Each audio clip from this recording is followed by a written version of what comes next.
tugas kelompok pertemuan 5-60 menit dan kita tutup sekitar jam 12.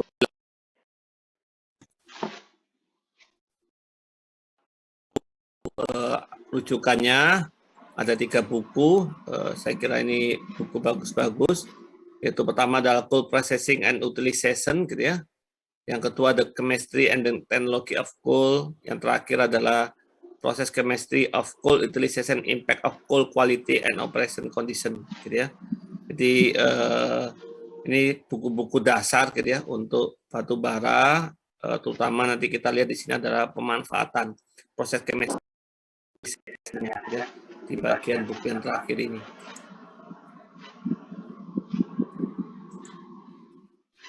Nah, ini salah satu yang kita lihat dari berita sekitar setahun yang lalu ya. Di SDM, Bapak Arifin Tasrif mengatakan cadangan minyak bumi di Indonesia hanya cukup untuk 9 tahun. Kalau sekarang katakanlah 2021, berarti 2030 kita sudah nggak punya minyak bumi lagi. Jadi di sini diceritakan bahwa cadangan minyak bumi saat ini adalah sekitar 3,77 miliar barrel, gitu ya. Nah, ini diperkirakan hanya cukup untuk 9 tahun apabila tidak ada penemuan cadangan baru, gitu ya. Kemudian gas bumi atau gas alam yang saya ceritakan minggu yang lalu itu bisa sampai 22 tahun. Sedangkan batu bara dengan jumlah 37,6 miliar ton, ya, triliunnya nggak ada ya, 37,6 ini salah tulis si wartawannya. 37,6 miliar ton akan habis dalam waktu 65 tahun. Jadi dari sini kita bisa lihat bahwa batu bara sangat potensial karena kita cadangannya besar, ya. Tidak banyak negara yang memiliki batu bara, gitu ya. Negara Eropa nyaris nggak punya batu bara, nggak punya minyak bumi, tetapi mereka bisa menjadi negara yang maju. Nah, ini perlu kita.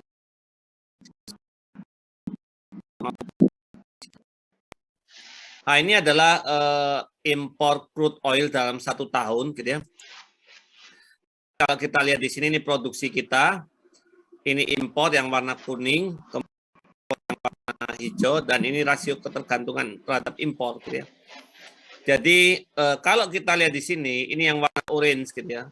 Ini 1 tahun produksi tahun 2009 bisa dikatakan 350 juta ton per 350 juta barrel per tahun.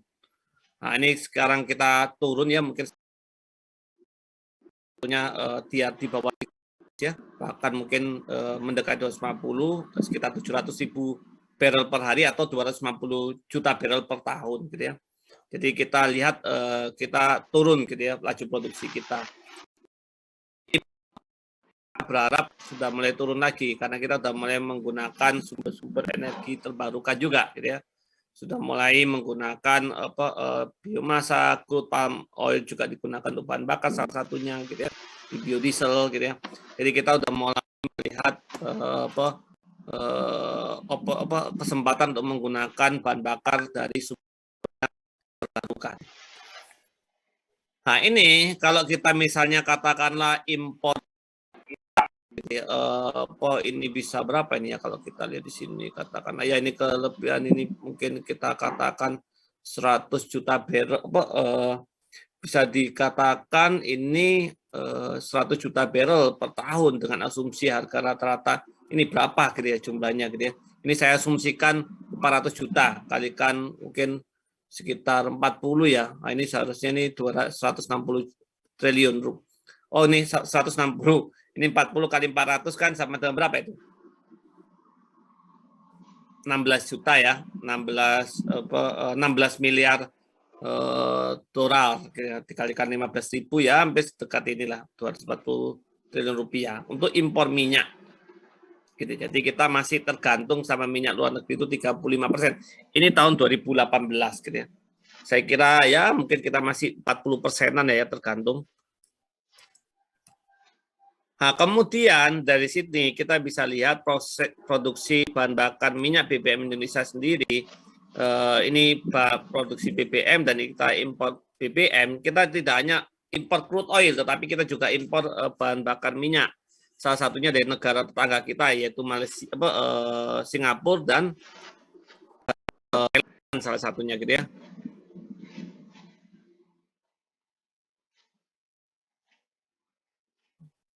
Kalau kita lihat di sini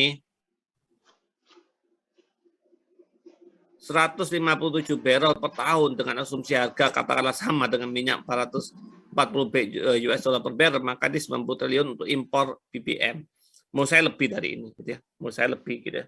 Karena kita pakainya 40 US dollar per barrel, pada ini BBM mungkin lebih sekitar 60 atau 70. Nah, ini perlu kita sikapi, maka perlu kita lakukan dengan sumber yang lain, yaitu salah satunya adalah batu bara gitu ya. Nah, batu bara sendiri itu adalah batuan atau sedimen dengan kandungan energi. Nah, ini ada kenapa kita punya batu bara? Karena kita terletak di banyak tumbuh-tumbuhan gitu ya. Negara tropis gitu ya di situ.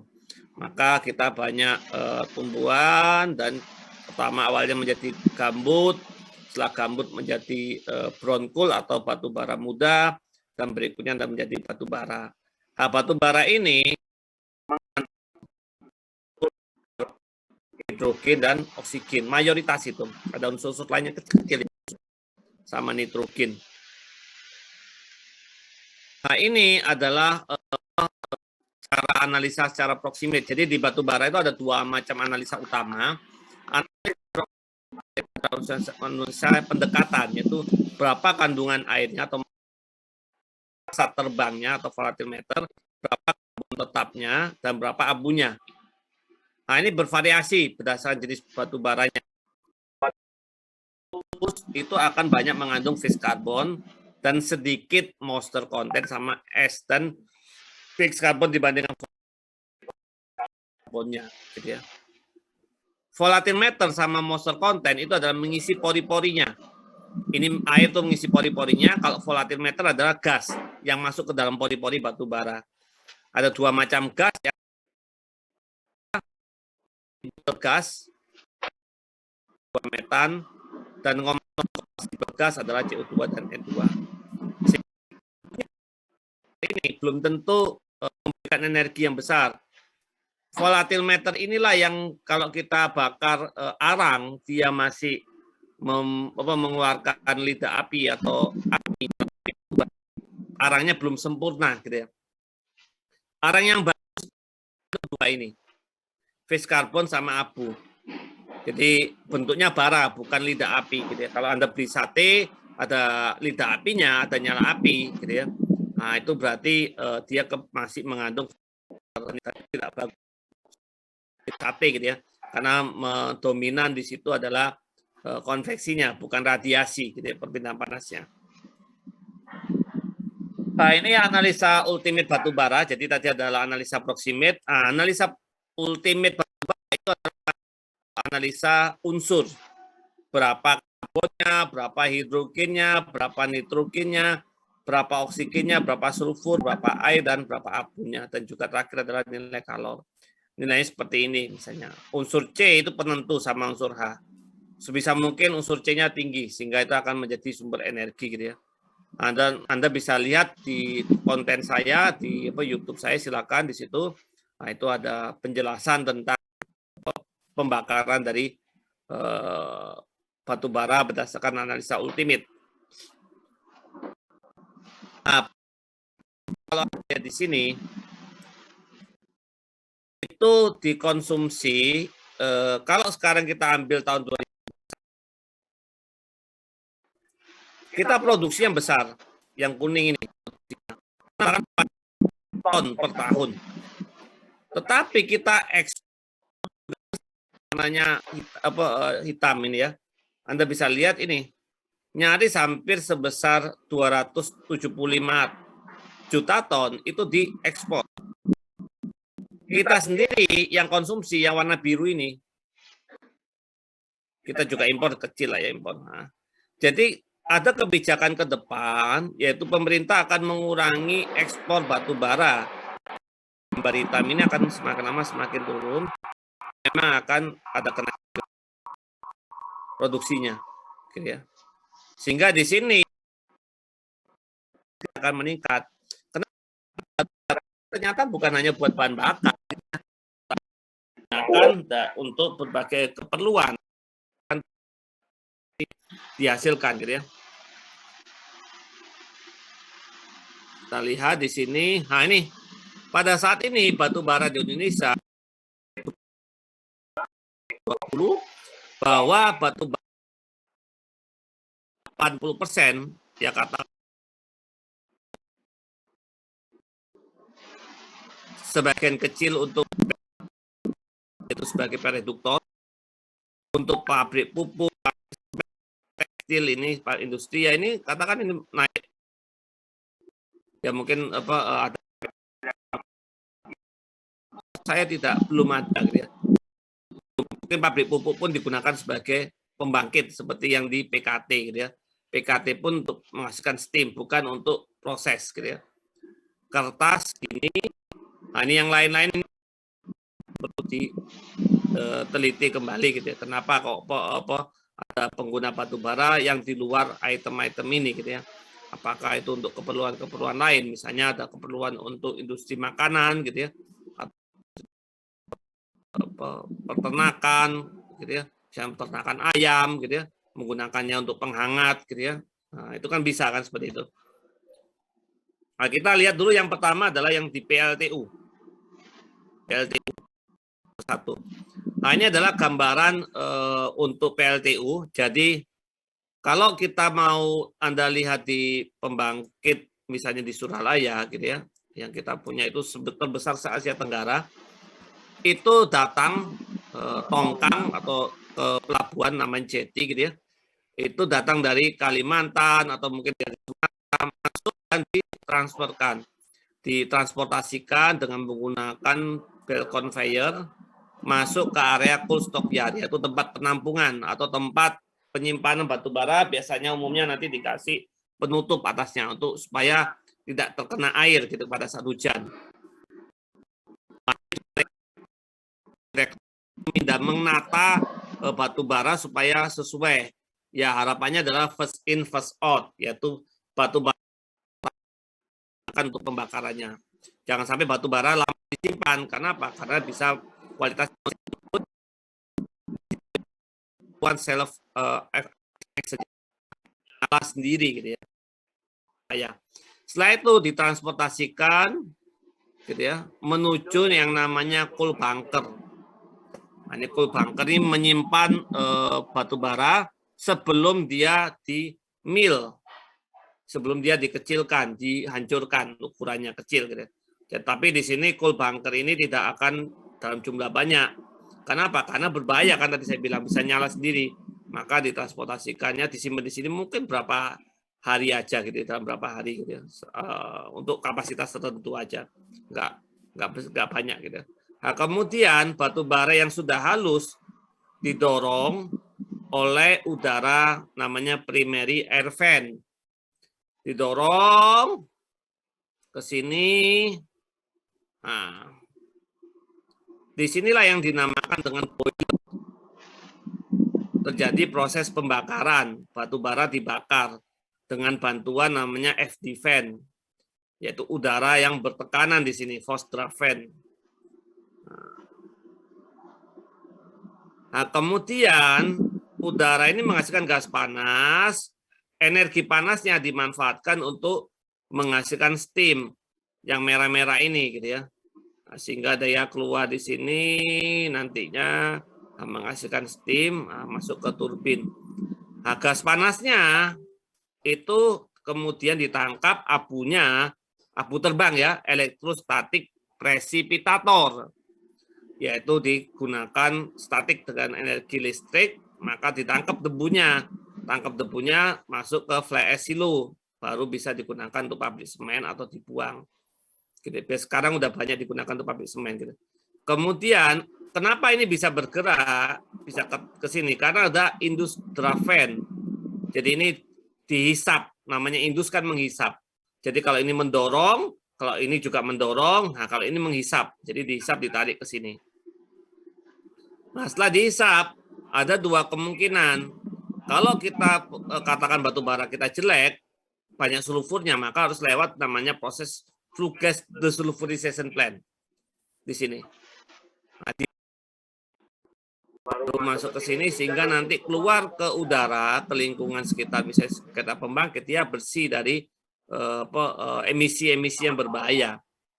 Nah, kemudian kan kita bisa lihat dia memanaskan air kan, ini kayak kompor ya, kayak kompor memanaskan air, kita seperti masak air. Nah, masak airnya ini dari mana airnya Pak? Yaitu ini dari sini. Tahu lihat basinnya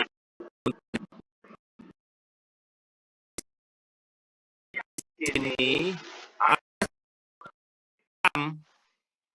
diambil. Jadi ada si water intake pipe. Jadi ini tersedot ke sini. Nah, kemudian diproses dengan ada pabrik namanya reverse plant. Nah, ini pembuatan air proses, gitu ya.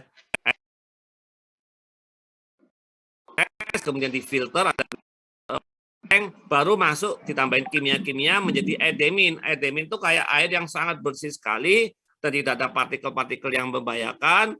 Nah, ini dimasukkan ke tangki. Nah, ini air demin di sini. Nah, ini namanya make up water. Kenapa make up? Tidak semuanya dari sini. Karena ini hanya memasukkan kalau airnya kurang. Jadi di sini adalah untuk air-air yang kurang, gitu ya. Nah, jadi nanti air ini terus lanjut ketemu sama air yang terkondensasi di kondensor. Ketemu di sini, keluar yang sini, nah, dipompa dan dipanaskan. Pemanasannya menggunakan kondensat, gitu ya. Nah, ini low pressure heater. Kemudian deaerasi menghilangkan oksigen-oksigennya. Kenapa? Karena bisa menimbulkan pertama oksigen itu kan nanti bisa menimbulkan korosif, gitu ya. Gitu ya. Nah, ini harus dihilangkan dan juga bisa menimbulkan ledakan-ledakan karena tekanan tinggi di sini.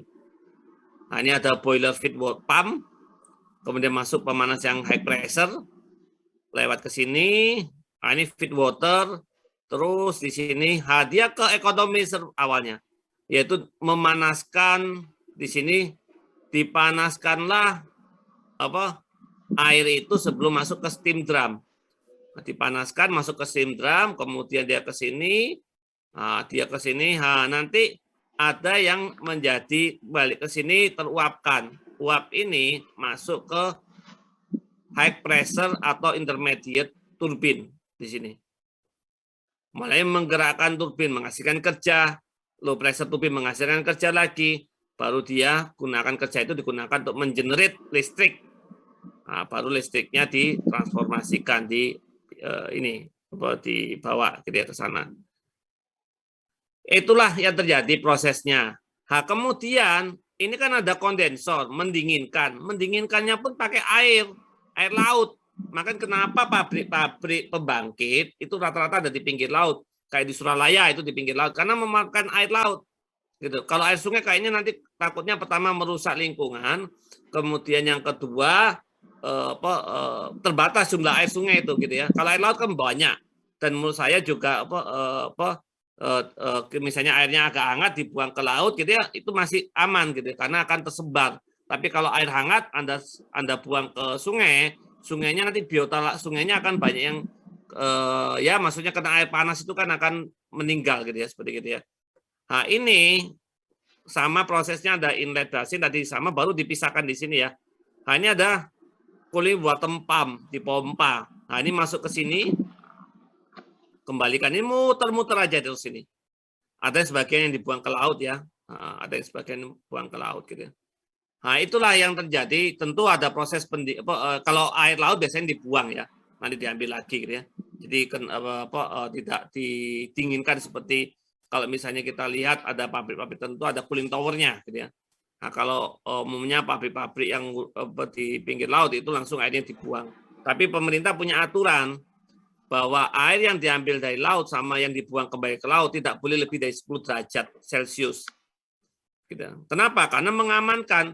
Katakanlah dia ngambil 35 derajat Celcius, dia mengembalikan maksimal 45 derajat Celcius. Kalau lebih dari 45, maka dia akan dikena sanksi. Kenapa? Karena biota lautnya akan juga bermasalah gitu ya. Nah, seperti itu yang terjadi dalam proses pembangkit gitu ya.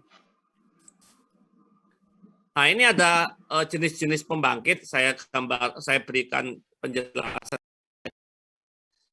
Jadi efisiensi dan CO2 emisi. Nah, ini pembangkit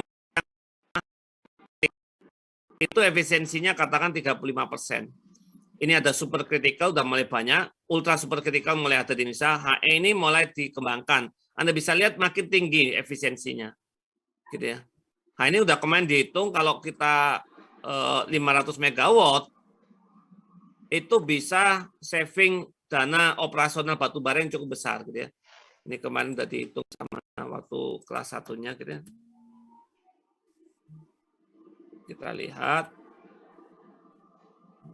Ini bisa lihat atau belum? Halo? Belum, Pak. Belum ya? Oke. Ini udah bisa lihat? Bisa, Pak. Bisa, Pak. Nah, ini ada dua teknologi. Tadi teknologi yang pertama, teknologi yang lama, teknologi subcritical. Ini 35% efisiensinya. Kalau dihitung terus gini ya, ini akan butuh biaya untuk beli batu bara itu untuk menghasilkan 500 megawatt ekivalen itu sekitar 187.600.000 per tahun US dollar. Kalau harga batu baranya sekitar 70 US dollar per ton. Kalau teknologi yang baru supercritical itu 45%, ini butuh batu bara biaya batu bara 145.000, hampir 146.000. Kalau diselisihkan, Anda bisa lihat bahwa selisihnya tuh dengan dua teknologi itu 41 juta US dollar atau 600 miliar gitu ya. Jadi apa kan di sini gitu. Teknologi yang teknologi baru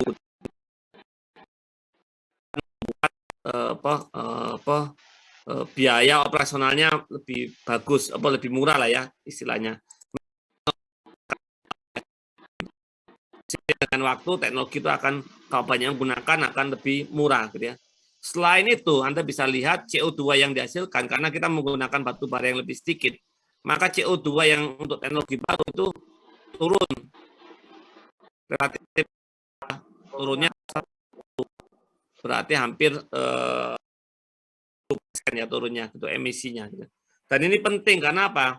Karena pemerintah kan sudah concern ya untuk menurunkan emisi gitu ya. Emisi gas CO2 karena gas CO2 akibatkan pemanasan global gitu ya. Pemanasan global bukan di setempat, pemanasan global warming. Dan itu sudah bisa kita lihat ini gitu. Tahun 2021 ini kejadian di Jerman ada yang saya ceritakan ada banjir bandang, di kota New York juga ada banjir yang tidak terjadi gitu ya.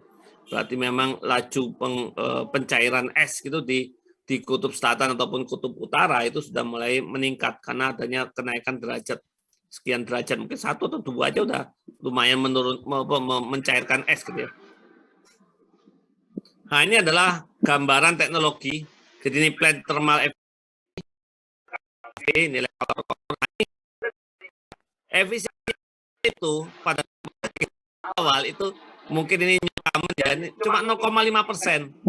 Mungkin ini percobaan aja lah, belum di ini. Kemudian Anda bisa lihat di sini, ini steam engine ya, dipakai di James Watt di kereta api. Anda bisa lihat di kereta api aja cuma 4% James Watt ya.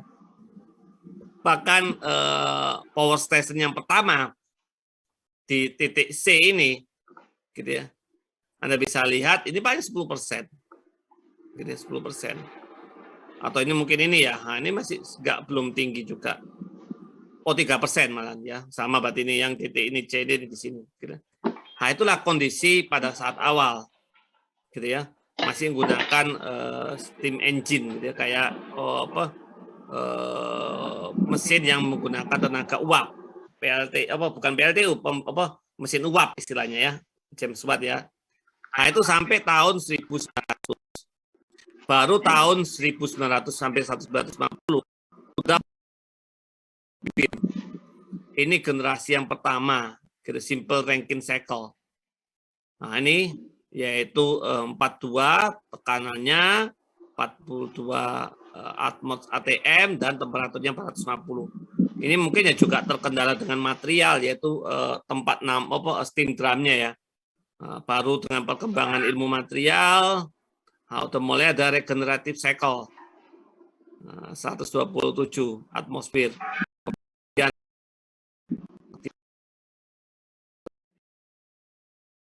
Bali ini udah mulai meningkat. Ini baru tahun hampir tahun berapa? 180-an ada supercritical dan supercritical tekanan 246, temperaturnya sekian. Dan tahun 2000-an udah ultra supercritical, udah 40% efisiensinya. Nah, lanjut terus dengan teknologi yang lain, combine cycle, bahkan triple, gitu. Bukannya combine, tapi triple combine, gitu ya. Nah, ini udah mulai bisa mencapai hampir 60, di atas 60%. Gitu, mungkin sudah mulai di sini, gitu, di atas 60%. Nah, itulah teknologi. Anda bisa bayangkan kalau kita bisa melakukan efisien, gitu, meningkatkan efisiensi dari thermal, pembangkit thermal, gitu ya. Nah, ini yang teknologi ultra super critical, kalau Anda bandingkan dengan di sini, tidak ada, ini kan ada steam drum. Di sini nggak ada steam drumnya. Langsung. Ada force driver, nah, kemudian panas steamnya digunakan untuk high pressure steam, ini sama semua. Ada reheatnya jelasnya ya. Nah, menghasilkan generator gitu ya. Nah, ini juga airnya gitu ya. Nah, masukkan ke sini, jadi ada air yang dari intermediate turbin gunakan untuk memanaskan feed water gitu ya. Nah, inilah keterbaruan di mana Pak? Ya jelas tekanannya lebih tinggi. Berarti Anda bisa bayangkan di cupnya sendiri kalau sebelumnya hanya sampai 170, di sini berapa ya, coba kita lihat 170.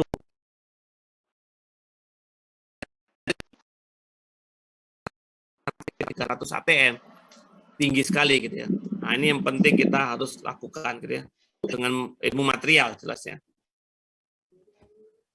Nah, ada hal lain juga yang perlu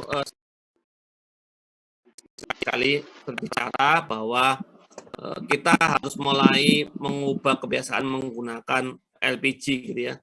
Kenapa? Karena LPG ini kita hasilkan dari minyak mentah dan harganya mahal gitu ya. Karena kita impor gitu ya.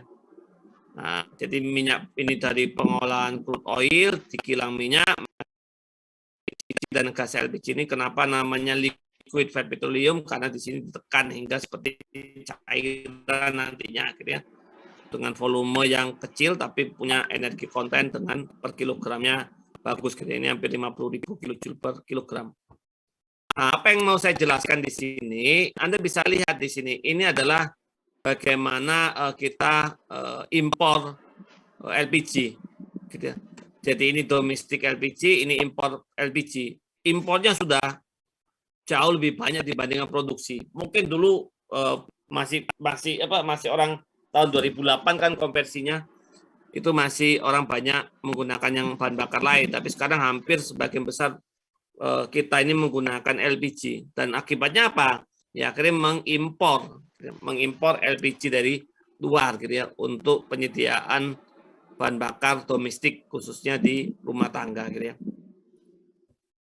Nah, ini secara gampang saya gambarkan, mungkin nanti ada data-data yang perlu diklarifikasi lagi gitu ya.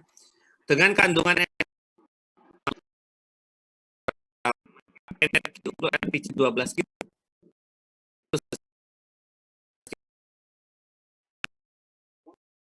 Ya. Kalau efisiensi LPG 40% biasanya 35 gitu ya. Ya kita ambil 40 yang tertinggi gitu, sehingga energi yang dimanfaatkan sebesar ini. Nah, ini sendiri di kompor listrik 238, 224 dengan kompor listrik induksi yang memiliki efisiensi 90%. Dibutuhkan energi listrik sebesar ini atau setara 5 kWh Kalau kita punya harga per kWh-nya 1.500 tinggal dikalikan ini 110.000. LPG 12 kilo katakanlah 175, mungkin sekarang katanya turun ya 150.000. Nah, kalau 150.000 sama 100 ribuan, berarti kan memang listrik ini lebih ya, dan lebih aman gitu ya, karena paling kestrum di sini gitu ya. Saya kira bisa kita, memang budaya kita menggunakan kompor listrik itu belum punya kita gitu ya. Siapa yang di sini pernah pakai kompor listrik? Halo? Saya Pak. Coba Felda dibuka itunya. Gimana Felda pengalaman menggunakan?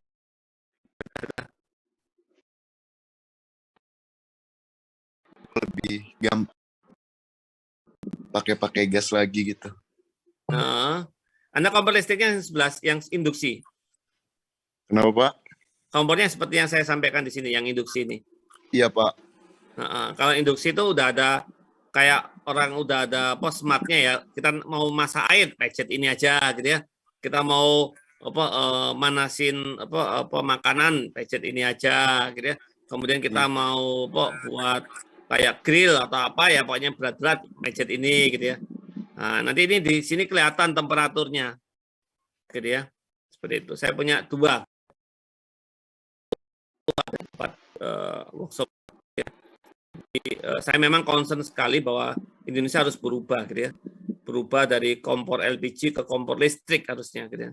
Kenapa? Karena kita tingkat elektrifikasi kita udah hampir 100%, udah hampir semua orang punya listrik.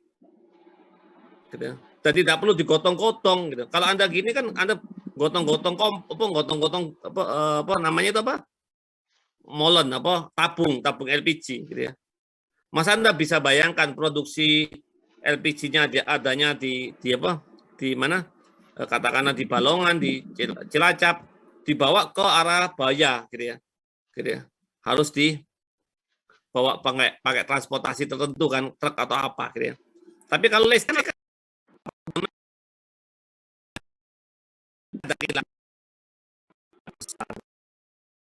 jadi bisa sampai ke area Baya listriknya kan, gitu ya. Bahkan listrik yang Jawa Bali misalnya, Anda nggak perlu repot-repot, misalnya dari Suralaya dibawa listriknya ke Denpasar, enggak, itu ngalir sendiri gitu ya sampai ke Denpasar gitu ya. Gitu. Kalau kan Jawa Bali kan interkoneksi, gitu mungkin seperti gitu ya. Bisa dipahamin ya? Jadi Bisa. mulai siap-siap Anda menggunakan kompor listrik, biasakan gitu. Felda masih pakai terus? Masih Pak.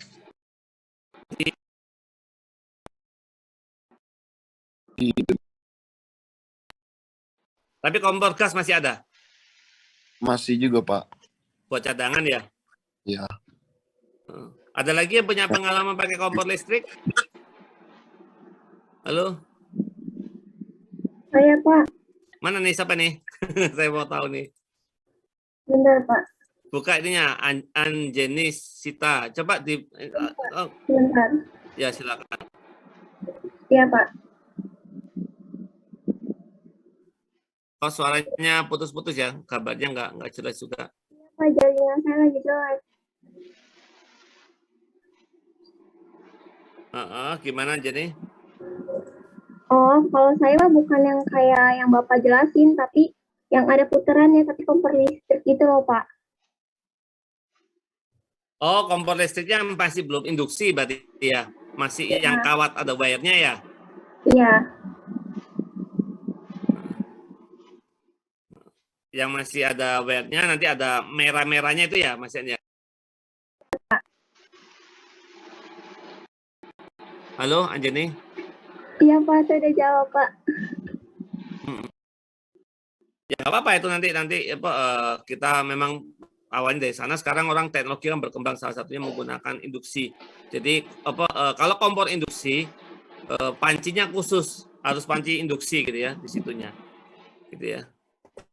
Halo, bisa dipahamin? Bisa Pak. Halo. Bisa Pak. Iya Pak, bisa. Saya matiin dulu ya, kayaknya sinyal saya kurang bagus di sini, ya. Ini saya matiin dulu videonya ya. Nah, nanti saya nyalain lagi. Halo, ini bisa dilihat tampilan ini? Bisa, Pak. Bisa, Pak. Bisa, Pak. Ya. Nah, ini katakan dua mobil. Ini mobil HR-V, ini mobil Hyundai. Ini pakai listrik, ini pakai bahan bakar. Katakanlah Pertalite ya. Harganya 7.650 per liter. Ini pakai listrik gitu. Nah, 1 liter Pertalite itu setara dengan 1,3 kWh. Setara gitu ya. Sehingga kalau Anda lihat di sini 1,3 dikalikan aja 1.500 jatuhnya 2.000, ini 7.650. Hampir 4 kali lipatnya gitu. Harga biaya operasional listrik. Belum yang lain-lainnya. Anda di sini kalau pergi ke bengkel ini banyak sekali spare part yang harus disediakan gitu. Banyak sekali spare part yang harus Anda ganti. Kan sering gitu kan diganti, ini ganti Pak, ini Pak, ini berjoinnya ini Pak, ini seperti ini Pak gitu. Nah, ini spare partnya banyak, tapi kalau Anda pakai mobil listrik gitu. Itu nggak banyak spare partnya, sedikit sekali gitu. Sehingga kap depannya aja pakai untuk tempat barang, bagasi belakang juga bagasi. Karena nggak ada mesinnya, kan mesinnya kan di bawah, mesinnya mesin kecil gitu, mesin listrik gitu, motor listrik gitu ya. Gitu. Nah, inilah perubahan yang harus Anda hadapin. Saya kira listrik itu bisa dihasilkan dari macam-macam dan terutama saat ini masih dari batu bara. Gitu ya. Nah, ini batu bara digunakan untuk yang lain, gitu ya. Dalam hal ini untuk pabrik baja di industri baja kayak di KS, gitu ya. Anda bisa lihat di sini ada batu bara bisa di coal injection kan. Kemudian ini bergabung dengan iron ore nantinya di sini gitu ya. Iron ore sendiri, ore-nya masuk ke direct reduction produknya gitu ya. Nah, ini sendiri Anda bisa lihat di sini ada produksi coke oven untuk menghasilkan kokas. Nah, ini nanti bisa lari ke sini batu baranya. Nah, ini namanya blast furnace untuk menghasilkan molten pig iron gitu ya. Nah, molten pig iron inilah nanti bisa di casting. Nah, sekarang teknologi inilah blast furnace yang dipakai gitu ya, termasuk oleh Krakatau Posko gitu ya. Nah, setelah di sini direct reduction kita punya direct reduction di KS tapi udah ditutup ini ya karena sangat konsumsi energinya sangat mahal karena pakai gas alam. Nah, sekarang mengandalkan pakai seharusnya blast furnace, tapi sekarang KS lebih banyak ke arah sini. Untuk continue casting di sini nyaris ditutup dulu gitu ya, gitu karena harganya terlalu mahal gitu. Nah, kemarin yang diresmikan oleh Pak Jokowi sekitar 2 hari yang lalu adalah produksi slab di HSM, yaitu untuk menghasilkan hot roll coil. Nanti hot roll coil itu adalah coil yang gulungan ya. Ini dari bahan ini yaitu dari slab, gitu, dari slab baja. Gitu. Nah, inilah yang terjadi. Jadi kalau kita sebagai apa batu bara ini, yaitu batu bara dan sebagai gas reduksi. Dan sekaligus dia di sini di coke oven menghasilkan kokas gitu ya. Masukkan ke sini gitu. Jadi proses batu bara butuh C yang ada di batu bara karena apa? Karena untuk menangkap O-nya. Batu bara besi ini kan tidak besi murni kalau yang dari iron ore ini. Ini rata-rata kan Fe2O3, Fe3O4, tadi ada O-nya. O-nya itu nanti ditangkap sama coal sehingga nanti menghasilkan CO2 gitu seperti itu. Sehingga besinya nanti makin padat gitu ya seperti itu. Nah, ini adalah yang saya tampilkan adalah coke oven plant ini, coke oven. Ini coke oven baterai. Anda bisa lihat di sini. Jadi ada pertama adalah batu bara disiapkan, dikecilkan sedemikian rupa, kemudian dimasukkan ke coke oven baterai, menjadi proses di sini temperaturnya di atas hampir 900. Di atas itu maka ada gas namanya crude coke oven gas. Ini didinginkan, menghasilkan tar, dihilangkan sulfurnya, menghasilkan sulfur, kemudian ada amonium sulfat, kemudian ada BTX gitu ya. Nah, ini clean benzol ini masuk lagi ke sini. Saya nggak hubungkan ya, masuk lagi ke sini sebagai bahan bakar di sini. Nah, kokas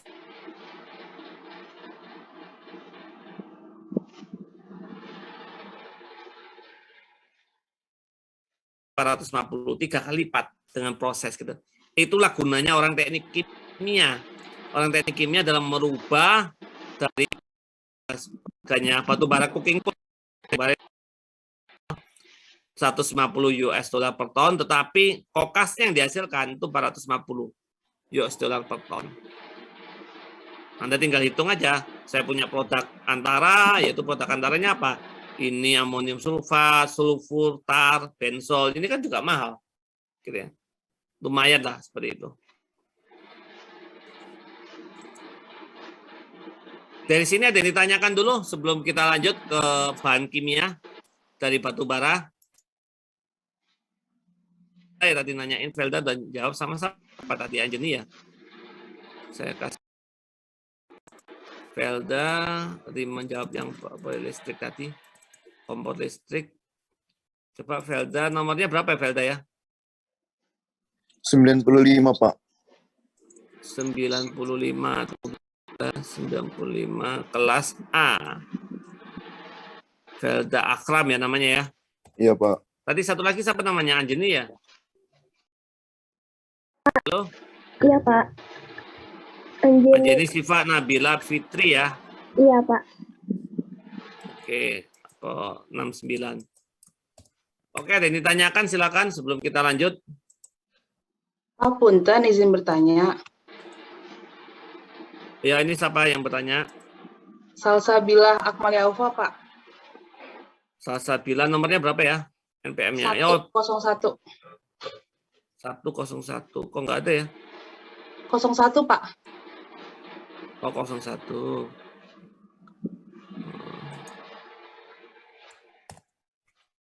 Oke, silakan. Izin bertanya, Pak. Sebelumnya Ya, silakan. saya pernah membaca artikel gitu, Pak, bahwa kalau batu bara itu tidak boleh mengandung nitrogen lebih dari 1,5 sampai 2%. Itu maksudnya gimana ya, Pak? Kenapa tidak boleh mengandung nitrogen lebih dari itu ya, Pak? Terima kasih, Pak. Yuk, sama-sama. Jadi gini ya, di dalam proses pembakaran batu bara ada namanya proses Seldovik reaction, yaitu nitrogen yang ada di batu bara bila bertemu dengan oksigen, dia akan menghasilkan gas NO, NO2, N2O. Itu semua NOx. NOx itu adalah salah satu yang kita katakan sebagai gitu ya. Sehingga merusak lingkungan, gitu ya. Nah, jadi nitrogennya nanti bereaksi dengan oksigen yang ada di udara, gitu. Dengan kandungan yang kalau makin besar, ya berarti keluarnya makin banyak, gitu. Nah, maka itu dikendalikan oleh pemerintah. Pemerintah kalau salah mengendalikannya tuh NOx itu di bawah 500 ppm, kalau salah. 500 ppm, gitu. 500 ppm, nah, itu harus dikendalikan, gitu ya.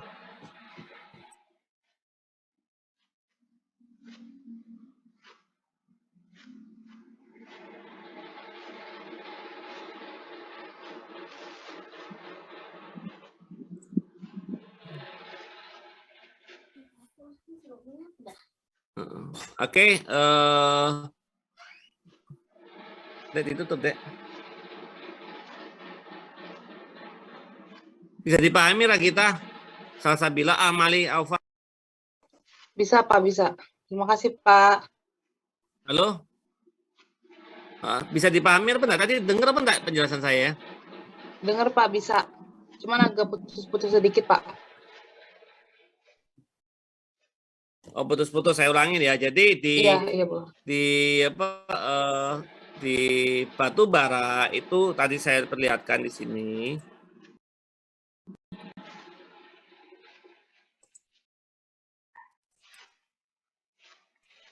Anda bisa lihat di sini ini batu bara. Nah, ini ada kandungan nitrogen. Nah, di sini 0,57. Kalau dia makin tinggi, maka dia akan bereaksi lebih banyak lagi menghasilkan NO2, itulah yang hujan asam gitu ya. Karena dia banyak gas itu di luar gitu. Ya, maksudnya hujan asam itu kan pertama selain merusak benda-benda dan juga merusak kalau kita pernapasan kita kan seperti gitu kan ya. Jadi sebisa mungkin nitrogennya itu rendah gitu ya. Nah, maka batu bara itu kan permasalahannya kan dua ini untuk lingkungan, yaitu nitrogen dan sulfur seperti itu. Saya tunggu dulu, saya pakai ini aja. Kayaknya ini putus-putus ya.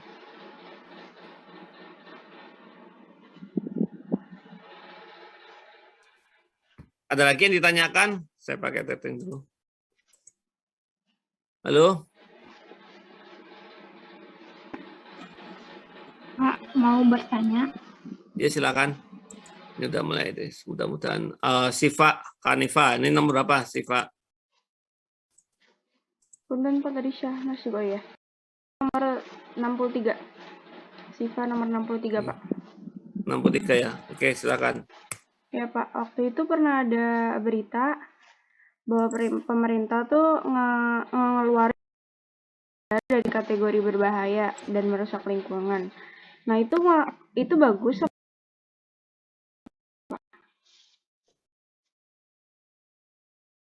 Yang dihilangkan itu namanya FABA.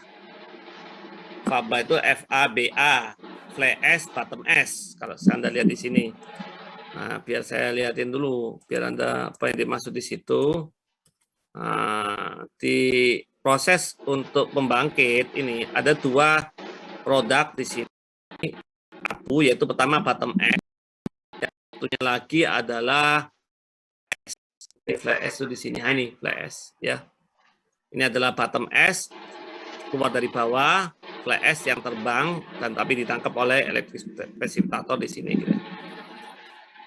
Itu dulunya itu termasuk namanya adalah B3, bahan berbahaya dan beracun kan, B3. Tetapi mulai tahun 2021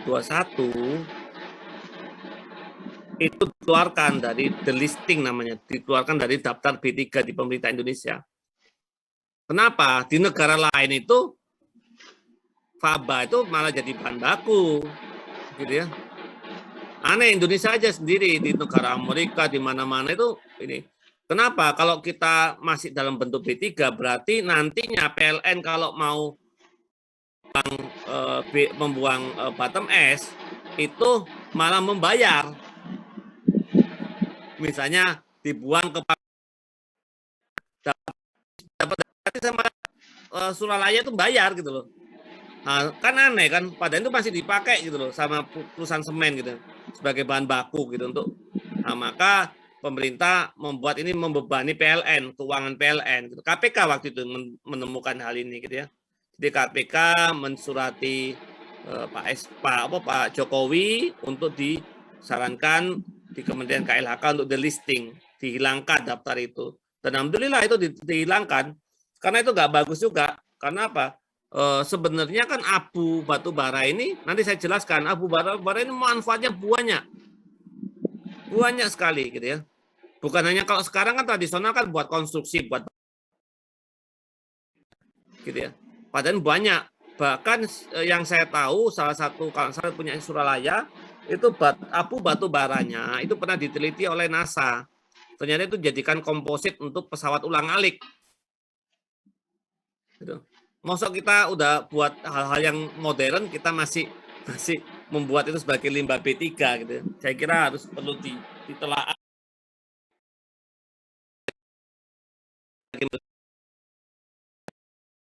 Itu semen kita kan mengandung B3. Logikanya kan gitu kan ya. Ternyata semen tetap kita beli kan. Harusnya kan nggak boleh itu gitu. Kalau memang B3 ya nggak boleh. Tapi ternyata kan boleh dipakai oleh pabrik semen gitu. Berarti kan ini kan ada bisnis di situ. Gitu. Nah, daripada seperti itu ya harusnya yang jual bisnis yang punya barang dong logikanya.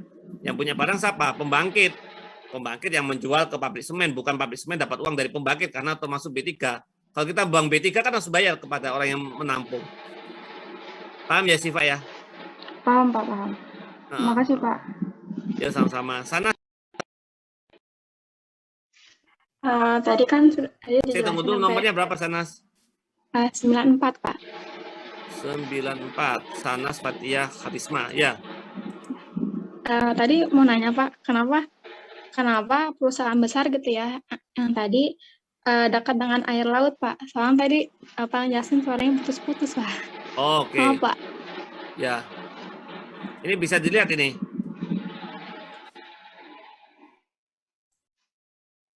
Bisa dilihat apa ada gambar?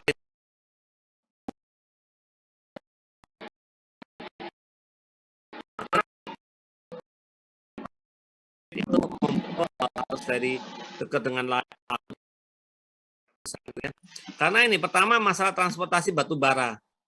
Nah, transportasi batu bara itu umumnya paling enak itu menggunakan laut gitu ya. Karena bisa sekian 10.000 ton gitu ya. Itu pakai tongkang gitu, 10.000 ton gitu. Kalau ada pakai truk itu muatnya kan 25 ton. Berarti ada 400 truk yang harus 40 truk ya. Berapa itu? 25 kali 40. Ya, 400 ya untuk dapat 10.000 kan dia kan.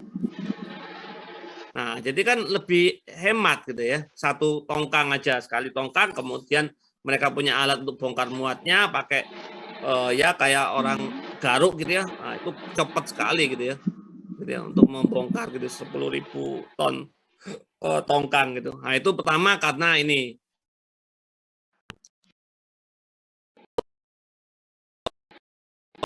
pabrik pembangkit ini adalah pabrik yang konsumsi airnya tinggi. Airnya tinggi dari buat apa? Pertama adalah buat steam, menghasilkan steam. Uap air steam itu ya. Yang kedua adalah angin. Nah, dua ini membutuhkan air besar. Kalau air besar, kalau misalnya pembangkitnya besar-besar, katakan 600 mega, itu pakai sungai akan tersedot sungainya, kering sungainya nanti gitu loh ya. Maka pakai air laut. Kalau air laut kan Anda sedot terus-terusan kan nggak apa-apa, nggak bakalan kering air laut insya Allah gitu loh ya.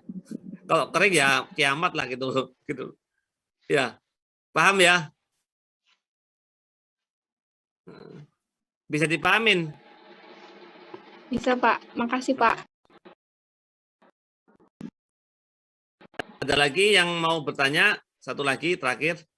Ini Aura Aulia. Silakan Aura Aulia. Iya, Pak. Saya nomornya berapa Aura?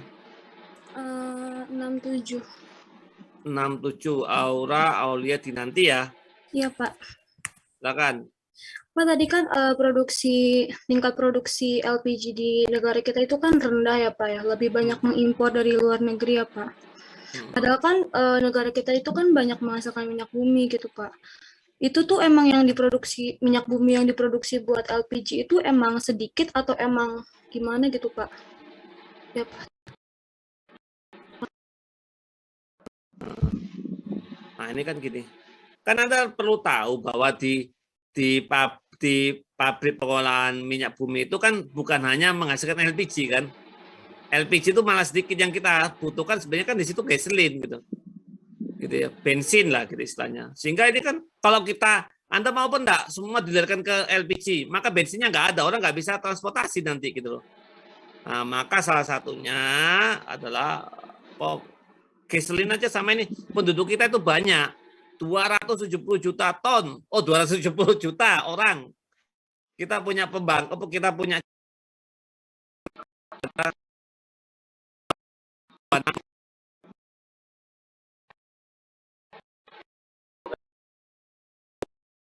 tahun kita nggak nambah kilang. Penduduknya nambah terus, tapi kilang nggak nambah-nambah. Berarti apa? Ya terus baik impor crude oil, impor juga LPG. Anda bisa lihat di sini besar sekali. 30 triliun. 30 triliun gitu ya. Untuk yang besarannya hampir di sini hampir 6 juta ton per tahun. 6 juta ton 6 juta ton LPG. Kita di rumah kita kan cuma 12 kilo. 6 juta itu kan berarti kan 6 ton 6.000 kilo ditambahin ditambahin berarti 6 miliar kilo gitu ya. Ya 6 miliar kilo gitu ya. Nah, Anda bisa bayangkan gitu ya. Jadi karena kebutuhan gitu. Kita negara besar. Nah, sekarang kan nanti dicari kan seperti di saya ini udah mulai masuk namanya jaringan gas, jar gas gitu ya. Makanya lihat di YouTube saya itu ada jar gas, berarti masuk Untuk menggantikan apa? Supaya tidak pakai LPG, pakai jaringan pipa gas, gitu ya. Kemudian harusnya kompor listrik ini, gitu ya. Cuma pemerintah ini kan masih ragu-ragu ya menggunakan kompor listrik, gitu ya. Ya karena ya macam-macam lah alasannya lah gitu. Kalau pakai listrik itu udah solusi gitu. Orang udah nggak perlu lagi bikin jaringan kok. Listriknya jaringan udah ada di rumah masing-masing kok. Ya. Tinggal pipa. Ya kita maunya proyek terus saja, bikin proyek gitu ya. Tapi sesuatu yang sudah ada diutilisasi. Katakanlah di perumahan yang baru di Jakarta nggak boleh pakai gas, nggak boleh pakai ini, harus pakai listrik kompornya. Kan harusnya gitu kebijakan. Harus dipaksa gitu. Dan kalau orang-orang yang perumahan kaya atau perumahan baru, ya nggak usah disubsidi. Gitu ya. Mereka nggak usah disubsidi. Kan sayang kalau misalnya LPG itu kan subsidi. LPG disubsidi dipakai untuk orang-orang yang yang nggak seharusnya dapat gitu. Ya. Ini saya kira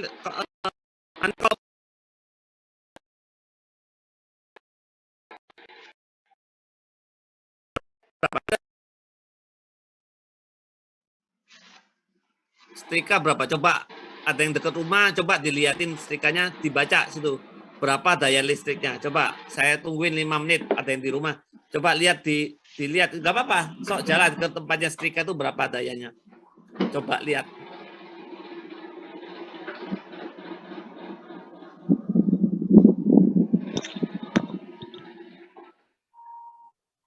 Apa yang coba lihat aja biar kita lihat. Ahmad dari Robi, itu udah lihat. Udah, Pak. Mana setrikanya? Oh, setrikanya ini Pak apa? Dilihat dari Google. Oh Setrika ya, saya itu tuh di Google berapa? Di Google coba. merek Philips itu 350 watt, Pak. Nah, oke, coba yang lainnya. Velda sama tadi Velda pergi sama Aura tadi pergi juga ya. Coba berapa Velda? Tunggu Pak. Ya tunggu, siap. Coba Dita, Sarah berapa Dita? Kalau saya di sini Miyako itu 410 watt. Ah, oke. Lihatin setrikaan yang mana. Siap. Rizky Awalia. Rizky. Saya sama kayak Dae, Pak. Philips 350 watt. Ah, siap. Velda berapa Velda jadinya? Sama aja Pak, Philip 350 watt. 350. Aura Aulia? Sama Pak, saya pakai Philips 350 watt. Ah, oke ya, sip. Gitu ya. Anda tahu berapa Jerman pakai setrikanya wattnya? 2000 watt. Jadi setrika mereka di sana itu bukan 2000, 1800. Jadi orang nggak usah nunggu. Dia mau pagi-pagi mau berangkat, tak, langsung panas gitu ya. Ya tentu kan mereka kan ada jumlah panas yang disediakan khusus kain-kain tertentu kan tetap ada setelannya kan. Ya, cuma dia untuk mencapai itu dia cepat gitu loh. Ya, 2000 watt gitu ya. Ya 1800 kalau lebih tepatnya gitu ya. Pemanas air, Anda punya pemanas air, coba lihat pemanas air sekarang. Ada berapa? Ada yang punya pemanas air dekat rumah? Coba saya tungguin. Pemanas air. Water boiler. Coba. Diva punya Diva? Enggak, Pak. Enggak, siapa yang punya water boiler siapa? Ini Ahmad Dairobi lagi nyari di Google, biarin aja cari di Google, nggak apa-apa. Yang lainnya silakan, kalau ada yang di rumah, coba lihat langsung. Ada yang udah lihat di rumah, coba lihat, tampilkan yang di rumah. Ada yang punya apa enggak? Sekarang saya nanya, water boiler. Enggak ada, Pak. Apa? Enggak ada, Pak. Enggak ada. Velda punya? Nggak ada Pak. Enggak ada. Oke. Coba Ahmad dari Robi udah nyari di internet berapa? Berapa Ahmad dari Robi? Ada nyari internet, coba cari di internet. Kalau nggak ada di rumah, cari di internet. Yang mereknya di Indonesia ya. Misalnya produknya ACE, Hardware gitu ya, nah, atau apa itu apa Chris gitu ya, water boiler merek Chris gitu ya.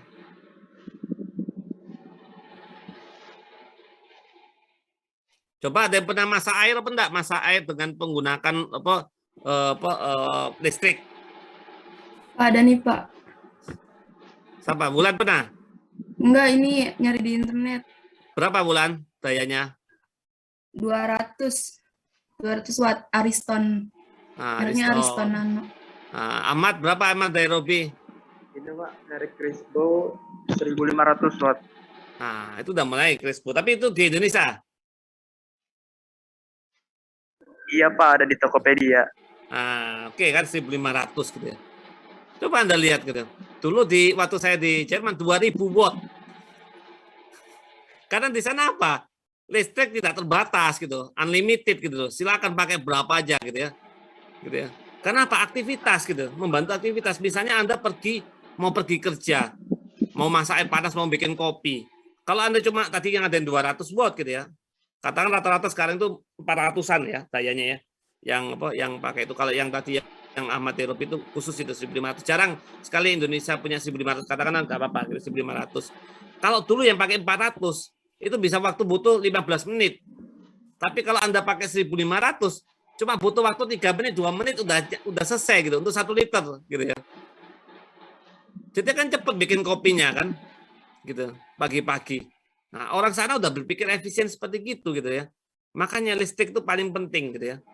Anda sekarang saya nanyain, Anda nggak ada listrik 1 hari, nggak bisa belajar kita.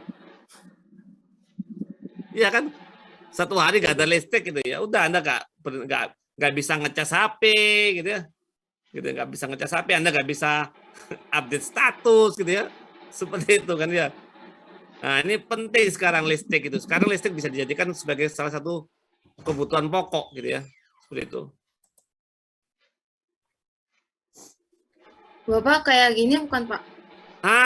Itu tapi water heater yang lama itu ya. Gitu ya. Itu berapa watt itu kita? Itu 200 watt. Ya, itu yang terpisah. Terpisah. Ya maksudnya dalam arti kelihatan ininya besinya kan ya.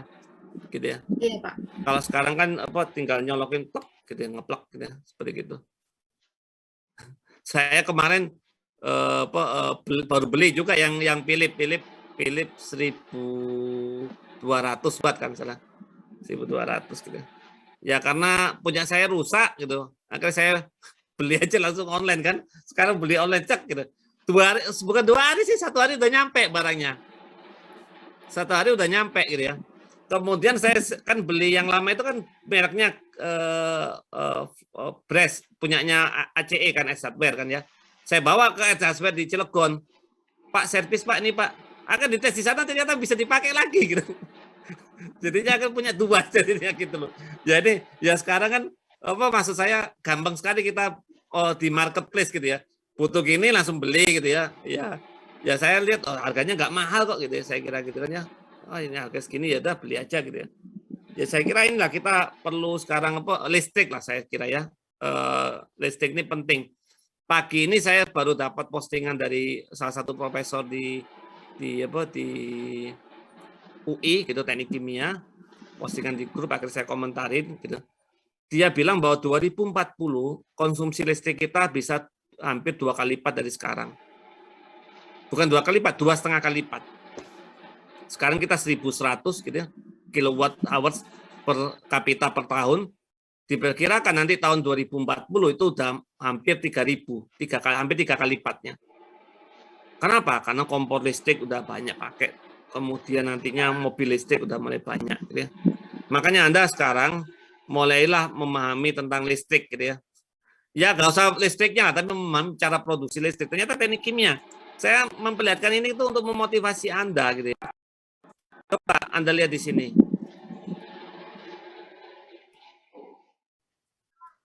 Ini kan proses teknik. Ini water treatment, RO plant, reverse osmosis plant, mengubah air asin menjadi air proses. Yaitu apa? Dengan menggunakan RO, reverse osmosis. Ini membran, ilmu membran gitu ya. Nah, kemudian mana lagi Pak? Tuh, ini furnace, pembakaran, api. Kemudian economizer, ini air dipanaskan. Ini elektrostatik precipitator untuk menangkap debu. Itu juga ini. Apalagi ini flue gas desulfurisasi. Ini reaksi untuk menangkap sulfur. Gitu ya. Ini juga wastewater treatment-nya mengolah limbah. Anda bilang bahwa kalau kerja di pembangkit itu orang-orang mesin sama elektro itu salah. Harusnya orang teknik kimia juga masuk di situ. Banyak sekali. Orang mesin itu di mana, Pak? Paling di pompa, di turbin, gitu ya. Ini fan, itu mereka bagiannya. Memang mereka lebih mengerti. Gitu. Orang elektronya di mana, Pak? Ya ini, di generator, transformer, sama transmisi. Itu proses-proses di pembangkit itu adalah orang teknik kimia harusnya. Paham ya?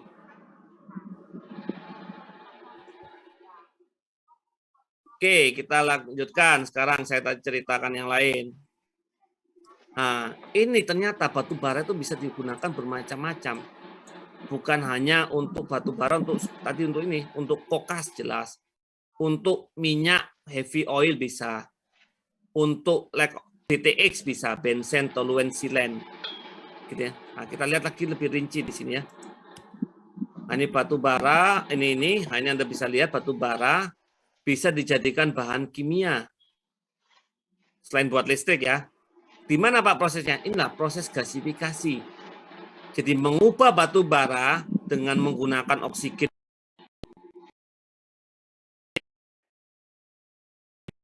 adalah air separation unit, yaitu memisahkan antara oksigen dengan yang lain gitu ya. Nah, nitrogen khususnya. Sehingga masuk ke sini oksigen tempat tinggi, tetapi untuk gas. Gasnya ini dibersihkan, ini nanti menghasilkan namanya syngas, CO dan H2. Inilah yang digunakan sebagai seperti yang saya jelaskan kemarin. Syngas ini bisa dijadikan untuk macam-macam. Kalau kita udah punya syngas, udah bisa dibuat bahan bakar, bisa dibuat bahan kimia, bisa bahan kimia lainnya juga, gitu ya, untuk listrik, gitu ya. Syngas untuk pabrik, banyak sekali gitu. Jadi batu bara pun juga bisa dibuat untuk pabrik kimia.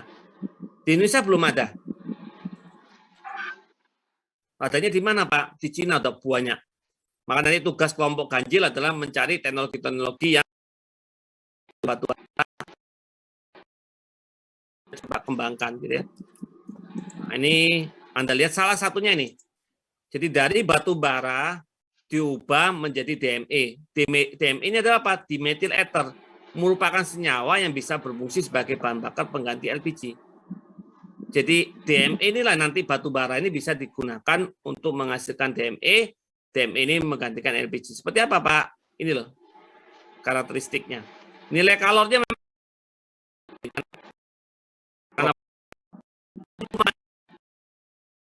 7 kilokalori per kilogram. Kalau ini 11.000 gitu ya. Nah, jadi Anda bisa lihat menjadikan bisa dibuat dari batu bara. Gitu ya. Bisa dibuat dari batu bara gitu ya. Nah, batu bara kita banyak 65 tahun, bahkan katanya bisa di atas 100 tahun loh sebenarnya. Nah, ini kita harus kembangkan. Nah, ini produksi metanol. Jadi DME itu dari mana? Dari metanol gitu ya. Jadi pertama adalah metanol. Dari mana? Metanol dari pembuatan syngas gitu ya. Jadi syngas ini kalau kita lihat di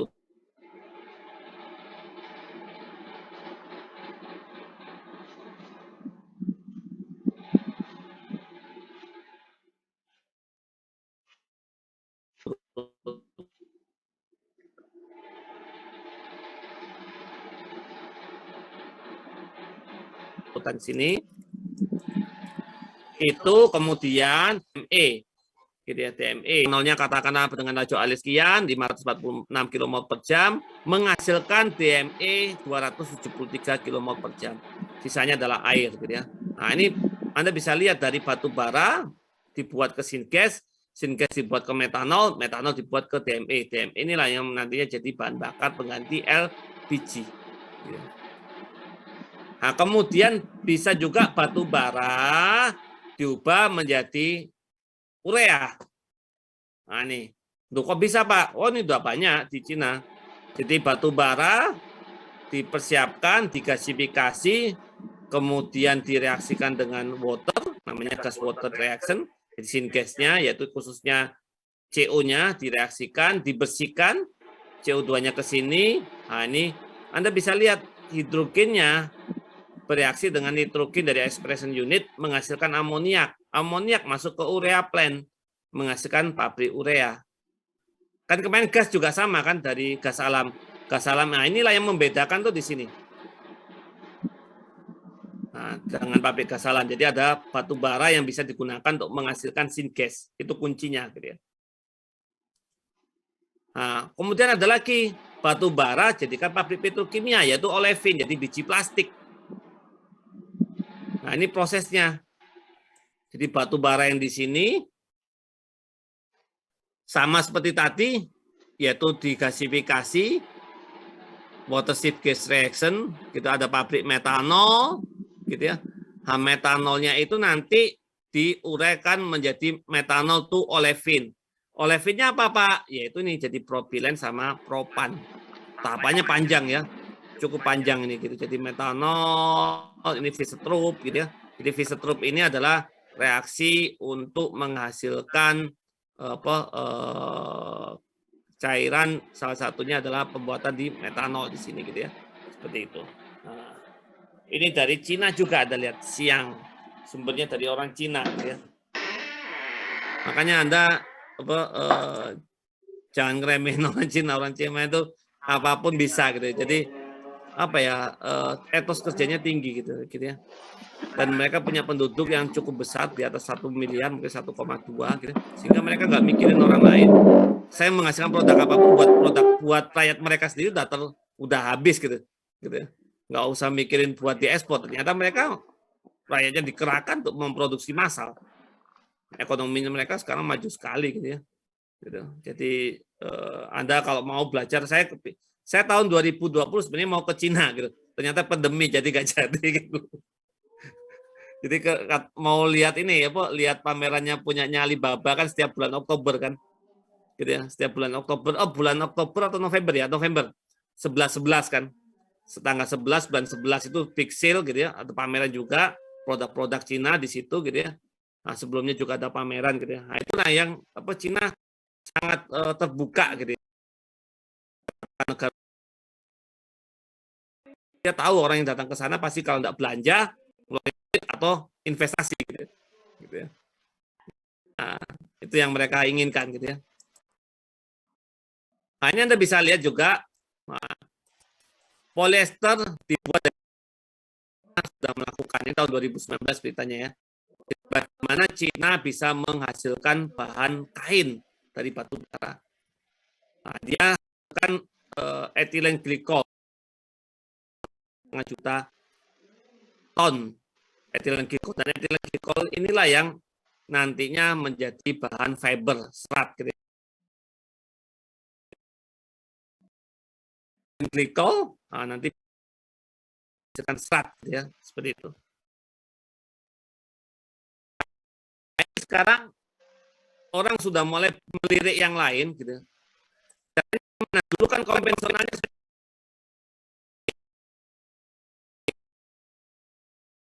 digasifikasi menghasilkan syngas ya, dibuat syngasnya nanti dilarikan ke sini. Nah, sekarang tentu di sini kan butuh listrik. Nah, listriknya dari mana, Pak? Ya dari tenaga energi baru terbarukan, dari tenaga nuklir, dari matahari, dari angin, dari air, menghasilkan listrik dan juga bisa menghasilkan panas. Panas inilah yang digunakan untuk elektrolisis air menjadi apa? Hidrogen dan O2. Oksigennya dipakai untuk gasifikasi. Hidrogennya dimasukkan ke jalur ini bergabung dengan syngas. Jadi apa, Pak? Macam-macam, bisa Fischer-Tropsch, bisa metanol, bisa glikol, bisa amoniak, metanol to olefin, menghasilkan etilen sama propilen, sintetik natural gas menghasilkan gas alam sintesis. Gitu. Jadi ini bisa dihasilkan bahan bakar dan chemical. Ini siapa Pak yang buat jalur ini Pak? Cina juga, orang Cina juga. Nih. Kepikiran dia. Pak, daripada listriknya dari batu bara, mending saya batu bara sebagai bahan baku. Iya kan? Konsepnya kan seperti itu.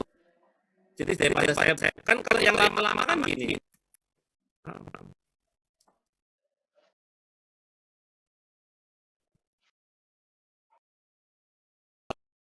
Arah, gitu ya. Nah, kalau dia enggak batu bara ini Cina ini.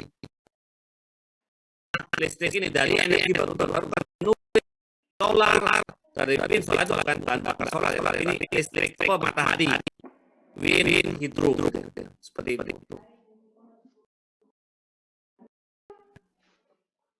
Ini namanya hybrid wind energy syngas conversion process. Kemudian dikembangkan terus. Ini konvensional, gitu ya. Jadi sudah mulai menggunakan artificial intelligence technology, gitu ya. Nah, kemudian di sini juga sudah mulai berkembang. Jadi menggunakan atau bisa menggunakan batu bara dicairkan direct indirect cooling reaction. Jadi batu bara dicairkan sedemikian rupa bisa jadi gasoline gitu. Jadi katalisnya, gitu ya. Batu bara yang padat itu diproses sedemikian rupa tiba-tiba jadi bahan bakar air gasoline.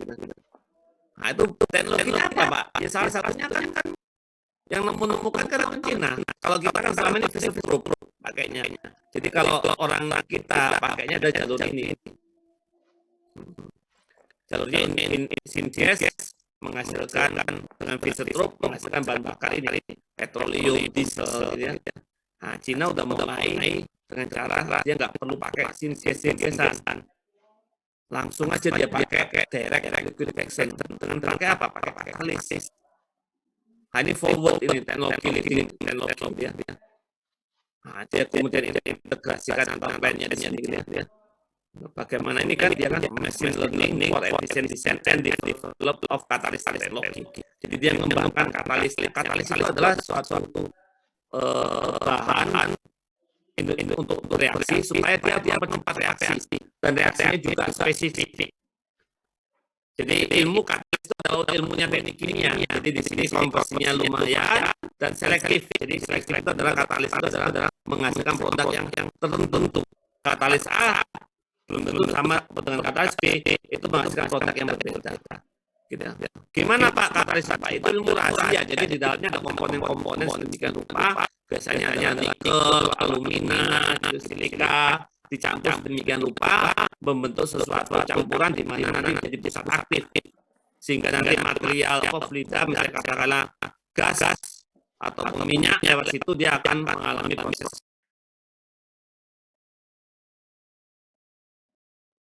Ini coba ini juga Cina Xi 2021 ini baru sekali nih.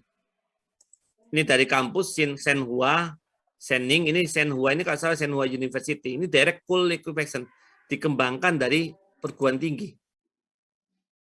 Perguruan tinggi terbaik di Cina adalah Tsinghua. Gitu ya. Dikembangkan, ada pulverized cold pyrolysis. Ini Anda bisa lihat ini, dia tetap bahan ini pakai solar, wind, nuklir. Dan ini produk-produknya udah pakai metanol dalam skala besar. Dulu orang berpikirnya skala kecil, sekarang udah skala besar. Gitu ya.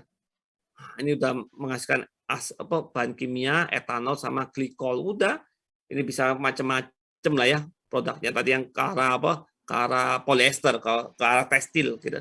Karena kita butuh tekstil gitu ya. Seperti itu. Ini subsidnya, jadi yang tadi adalah seperti ini. Nah ini sekarang udah mulai ke arah karbon nanotube. Jadi batu bara sebagai material baru terbarukan, graphene gitu ya. Ini adalah nanoteknologi. Duh, Pak, nanoteknologi nanti seperti apa, Pak? Ya, kalau udah nanoteknologi macam-macam, bisa untuk kesehatan, bisa untuk transportasi, bisa untuk pengolahan limbah, bisa untuk bahan bakar. Kalau digunakan bahan bakar dia akan terbakar dengan baik, tidak menghasilkan celaka yang ini gitu. Jadi kalau udah nano gitu ya udah. Nano itu kan 10⁻⁹ gitu. Kecil sekali gitu ya ukurannya gitu.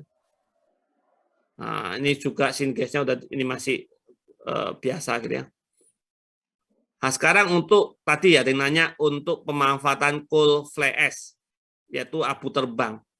Nah, kalau konvensional itu dipakainya untuk di bawah ini, untuk mining industri, untuk konstruksi, untuk pertanian, untuk pupuk ya, untuk perbaikan lingkungan gitu ya. Sekarang abu batu bara itu yang terbang gitu ya, itu untuk diambil rare metalnya, diambil di ekstrak. Karena apa? Batu bara abu itu kandungannya metal banyak kan. Buat apa, Pak? Ya buat mobil listrik kan, dibuat baterai salah satunya gitu ya. Nah, ini nanti ke masa depan katalis support untuk media berpori. Ini xenosphere ini ya magnetic spade bahan baku untuk pemagnet gitu ya, bahan magnet juga seperti itu. Karena Fe kandungannya. Ini kan Anda bisa lihat ini kandungan abu batu bara. Ada silika 50%, alumina. Silika alumina adalah untuk katalis. Ini Fe tadi kan buat magnet kan bisa. Ini kan logam Fe. Ini timbal juga lihat logam.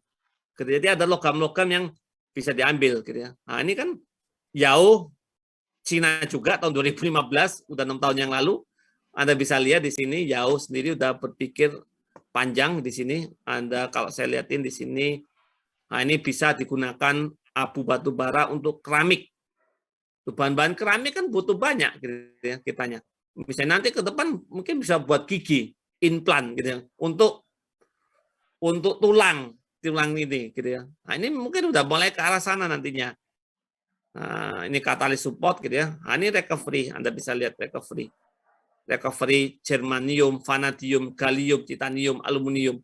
Jadi tadi yang tadi ini masih ini kan titanium. Nah, ini mungkin kalau dicek lagi material-material mahal ini, vanadium, metal gitu ya. Nah, ini juga bisa buat ya, bisa lihat ini resource kita tuh banyak gitu. Nah, ini contohnya. Jadi abu terbang fly ash dari power plant dia abu terbangkan jadi zeolit. Zeolitnya buat apa, Pak? Buat pengolahan limbah, wastewater untuk pengolahan air. Airnya buat apa, Pak? Buat masuk ke power plant lagi. Jadi apa nih? Siklus kan. Jadi fly ash ini yang tadinya limbah bisa digunakan zeolit. Zeolit ini bentuknya seperti ini. Ini terdiri dari alumina sama silika umumnya. Nanti salah satunya adalah zeolit ini bisa digunakan untuk pengolahan limbah sebagai penjernih air gitu, menangkap kandungan-kandungan yang tidak diperlukan untuk nempel nantinya di zeolit ini. Nah, kemudian dia airnya jadi air besi, masukkan lagi ke power plant. Ini jadi coal fly ash ditambah dengan NaOH direaksikan menghasilkan salah satunya adalah Na2SiO3. Kenapa? Ada silika kan? Ada silika dalam batu bara, dalam abu batu bara. Menjadi dilakukan ion exchange, hidrosol menghasilkan NH3H2O, hidrogel. Anda bisa lihat di sini. Hasil terakhirnya apa? Aerogel. Wah, ini banyak sekali aerogel ini. Jelas ada ditambahin dengan etanol juga di situ gitu ya. Ini loh aerogel bentuknya. Buat apa Pak aerogel, Pak? Buat medis, untuk implan. Salah satunya buat implan gitu ya. Nah, kemudian untuk filler, untuk space application gitu ya. Untuk apa? Berarti untuk untuk aplikasi mungkin apanya sayapnya pesawat lah, apalah gitu ya. Karena ringan dia. Ini aerogel ini adalah bahannya ringan, gel seperti gel, tetapi kuat gitu loh. Komposit ini seperti gitu ya. Nah, ini Anda lihat ini banyak sekali kegunaannya. Drug delivery, jadi kita bagaimana ini kan seperti alginat gitu ya, itu bisa masuk ke tubuh kita, drug delivery-nya akan lebih mudah gitu ya. Ini bisa lihat apa enggak ya? Bisa, halo? Pak. Bisa, Pak. Bisa, Pak. Ya, Pak. Nah ini saya penutup nggak usah ya. Ini Pak, ini saya kira ini nggak apa-apa. Kelihatan apa enggak penutup ini? Kelihatan, Pak. Pak. Nah, jadi saya kira bahwa batu bara ini tidak hanya buat listrik, tapi untuk listrik untuk menggantikan minyak. Karena nanti ada mobil listrik, ada kompor listrik, gitu. Jadi batu bara nggak apa-apa sebagai bahan bakar, gitu ya. Kemudian juga ada kokas. Nah, ini sumber karbon murni. Kalau udah ada karbon material, karena karbon dari kokas ini bisa 90% lebih. Kalau udah ada banyak sekali high carbon material yang dibutuhkan, ya grafin lah tadi ya seperti gitu. Kemudian Anda lihat di baterai Anda itu kan pasti butuh karbon. Iya kan? Di baterai kan butuh karbon. Baterai HP Anda cek kan, itu kan pasti ada benda hitam di dalam kalau ada bongkar gitu ya. Gitu, karbon gitu. Salah satu karbonnya bisa dihasilkan dari mana? Ya dari sini. Yang dihasilkan dari sini, grafin tadi itu. Ini xenosphere gitu, grafin ada di grafin di mana ya? Nah, ini grafin ini. Nah, ini. Jadi batu bara itu bisa menghasilkan high carbon material. Gitu ya. Kemudian di sini Anda bisa bayangkan kalau 22 tahun lagi gas alam habis, Anda mau makan apa? Makan nasi susah karena nggak ada beras. Beras kan apa? Dihasilkan dari mana? Sawah kan? Sawah butuh pupuk urea. Kalau nggak ada pupuk ureanya, maka nggak bisa makan kita kan. Produksinya rendah nanti gitu. Maka batu bara berperan. Kalau misalnya gas alamnya habis, maka ganti batu bara. Ya mungkin kiamat 65 tahun lagi lah ya. Setelah batu baranya nggak ada gitu. Ya nggak tahu besok kiamat mungkin atau nanti malam kita nggak tahu kan. Masya Allah lah itu kan gitu. Nah, ini abu batu bara, ada logam-logam yang bisa direcovery gitu ya. Kalau Anda belajar dari kasus di Olimpiade Jepang kemarin Tokyo, gitu, Olimpiade Tokyo itu kan sudah saya bilang bahwa mereka menggunakan valuable logam emasnya mereka adalah diambil dari HP. Jadi HP-HP bekas yang udah nggak dipakai sama dia di mining, gitu diambil dimurnikan, diambil logamnya, kemudian dimurnikan, dipisahkan. Ini adalah gold, ini ada silver, mungkin di situ juga ada bronze, medali perunggu gitu ya. Nanti dicetak sama dia untuk bentuk medali. Di Jepang berupaya untuk medali itu dari barang-barang yang terulang, dan itu adalah konsep sekarang adalah circular economy. Makanya Anda perempuan-perempuan ini, ibu-ibu, belajarlah circular economy, nanti dipakai gitu. Bagaimana kita punya barang di rumah itu masih bisa dimanfaatkan kembali. Gitu. Syukur-syukur bisa upgrade, bukan downgrade gitu ya. Gitu. Kalau downgrade kan misalnya katakanlah kita punya tempat untuk plastik yang mewah, kemudian kita jadikan plastik tempat untuk tas kresek gitu ya. Seperti itu kan, itu downgrade kan istilahnya kan. Tapi tetap namanya di recycle gitu. Oke, saya kira tugas Anda sekarang adalah ini. Saya punya 2 paper, tapi boleh dikembangkan. Paper ini adalah yang pertama adalah Breakthrough and Innovative Clean and Efficient Coal Conversion Technology from a Chemical Engineering Perspective. Nah, ini bukan orang teknik kimia kayaknya dia. Mungkin ya. Dia orang teknik kimia, tapi kerjanya bukan di pabrik, tapi kerjanya di kementerian. Jadi di kementerian Ministry of Science and Technology di salah satu negara bagian di Cina, gitu ya, seperti gitu. Mungkin dia orang teknik kimia, kalau saya kira gitu ya. Karena dia mengarang ini, membuat paper ini. Nah, ini untuk kelompok 1357, tolong bikin PowerPoint sebaik mungkin PowerPoint-nya. Bikin PowerPoint semenarik mungkin. Cari di YouTube cara membuat PowerPoint-nya menarik seperti apa. Apakah dikasih musik lah atau apa. Jadi ini dikumpulkannya nanti hari Rebu, gitu ya. Masih lama gitu ya. Hari Rebu, Anda kumpulkan hari Rebu. Gitu. Tetapi tolong dibikin PowerPoint-nya 15 slide ini yang cantik gitu, yang bagus gitu. Ini Anda belajar bikin PowerPoint yang baik gitu. Cari di YouTube, banyak sekali YouTube. Misalnya ini dari paper ini tolong dikembangkan gitu ya. Anda mau cari bagaimana clean coal technology gitu di sini.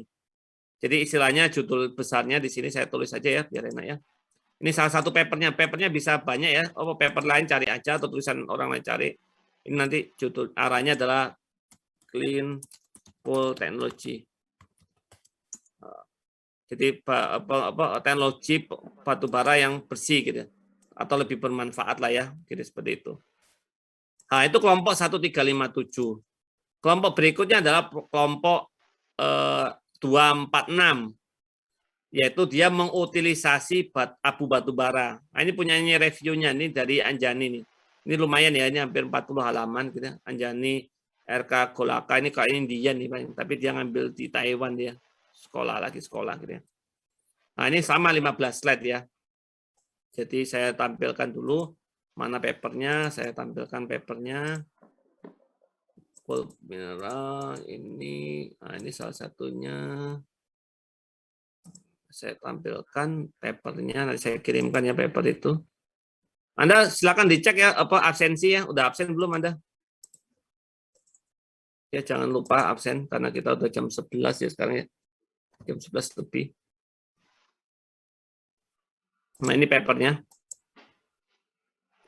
Ini paper yang pertama gitu ya, yang tadi kelompok 1357. Silakan Anda ini kan paper untuk pemicu aja ya. Nah, nanti kalau Anda cari di belakangnya bisa. Yang saya ajarkan kemarin udah saya ajarkan belum ya Anda untuk mencari paper di ScienDirect? Udah, Pak. Udah ya. Nah, ini cari aja di situ ya. Baca gitu ya. Saya mau ngarahkan Anda supaya senang baca. Ini dari sana. Tinggal Anda kembangkan aja kok, gitu ya. Nah, kemudian yang kelompok satu lagi itu dari sini kali ya. Saya tunggu dulu.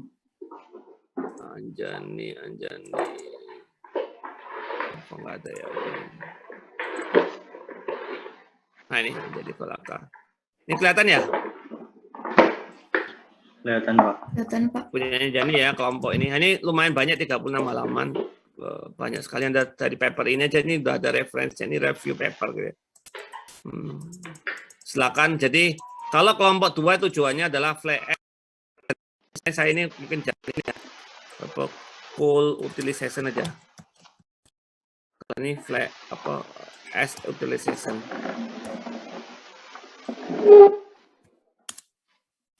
Ini saya tampilin lagi.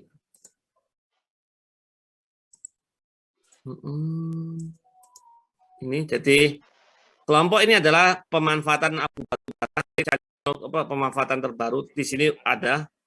Nah, kemudian coal utilization juga sama di sini. Jadi cari bagaimana memanfaatkan batu bara ini pada kondisi sekarang ini. Kalau saya kira kan dari tulisan-tulisan ini kan udah bisa kelihatan kan ya. Bisa Anda baca dan Anda pahami dan cari literaturnya di Google terus kalau misalnya apa sih dimaksud dengan carbon nanotube.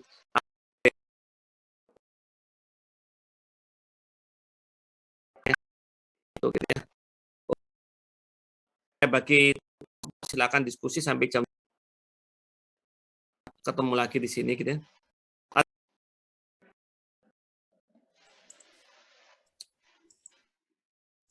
Halo, nggak ada pertanyaan? Nggak ada apa kayaknya. Oke, kalau nggak ada langsung aja di kelompoknya. Ini ada Resanya, Evira Aulia Rahma. Silakan di unmute. Yuk, silakan. Saya ingin bertanya Pak, jadi kan tadi kata Bapak, Cina itu membuat pupuk dari batu bara ya? Kan setahu saya batu bara itu mahal ya, bakal diekspor ke perkebunan besar atau gimana ya Pak? Oh, oke, terima kasih. Terima kasih. Ya, jadi harga batu bara itu lebih murah daripada gas alam per energinya, gitu ya. Bisa setengahnya gitu. Orang lebih senang pakai batu bara kalau bikin pupuk urea, gitu ya. Tetapi yang bahan baku batu bara atau jadi teknologi mengubah batu bara pupuk itu masih mahal karena harus digas.